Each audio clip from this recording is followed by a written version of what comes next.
So what is your most unexpected travel experience or adventure? So I've been working with my makers, the artisans in southern Spain for 25 years now. And for the first 15 years, as business got going, they started inviting me to join them on a pilgrimage to southern Spain, to El Rocío. You can see the medallion I'm wearing around my neck. Beautiful. That is Rocío, the Virgin. And I was always slightly intimidated by this wonderful invitation because I thought, well, I can't ride well enough. They take it all so seriously. There's a whole ritual and tradition, so rich in tradition, that I thought I'd feel like an outsider. And I never knew whether they really wanted me to go or not, or they were just being polite. But one year, I think it must have been about 10 years ago, I decided to join them. And it was the most incredible experience. It was a life-changing experience, really, and a very bonding moment for me and my makers. And I feel extremely privileged to have been asked along. It was the reason why I thought it was the most incredible experience is I didn't expect it to be quite so moving and quite so strenuous. We walked 10 kilometers a day and in skirts, in flamenco skirts. Oh, my goodness. In trajes, as they're called, and in our boots. And there were moments along the way. It was a journey. And there were moments along the way that they would sing ballads. And I'd see men in tears, remembering their loved ones who were no longer.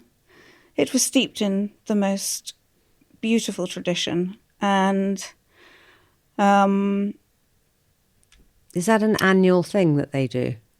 Yes, they do it annually. And what I've known, what I knew before I went on it is that there is a certain critical time to get my orders in for sampling before this pilgrimage, because they're always busy making new leather goods to sell at the destination that we were all walking to when they get incredibly busy. But it's something that I've done 3 times since. How long is the actual pilgrimage? How many? Well, you can walk from wherever you want. So there are some people that there are expat Spaniards who live in Germany who come. You can come from Seville, you can come from Huelva, you can come from Portugal. You can come from wherever you like. But our walk was 2 days. How lovely. And I didn't ride with them, I walked. But I do remember there was one moment when we stopped for lunch and we were all so hungry, and I remember that probably the most delicious lettuce that I've ever eaten was given to me. It was just sliced. It was a koi lettuce, cut sliced down the spine, olive oil and salt. And it was the most delicious thing I've ever eaten. Yeah. Oh, that's amazing. And then when we arrived, there were 3 days of partying, which was wonderful. In a very old-fashioned way. The partying was not just partying. It was by invitation. You were invited to people's houses to pop in and spend some time with them. How lovely. And listen to them singing and dancing. Oh, how wonderful. Yeah. That sounds That's so lucky. Lovely. Yeah. So lovely. The only pilgrimage that I know of, and I've always wanted to do, is the Camino de Santiago. Yes.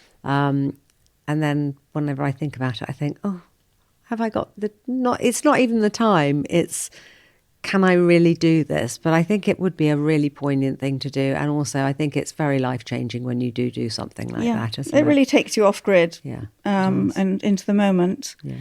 And I think it being so strenuous as well is very bonding. Yeah. The people that you're walking with. And now when I go back to the town where I make my products, I bump into people that I met on the pilgrimage and haven't seen since. And it's a totally different relationship now, I'm sure. No, it's lovely to bump into them. Lovely. And they say, you were there in the 1992, no, whatever it was, 2016 pilgrimage. I remember that one. And I go, yes, that was me, yeah. Oh, how lovely.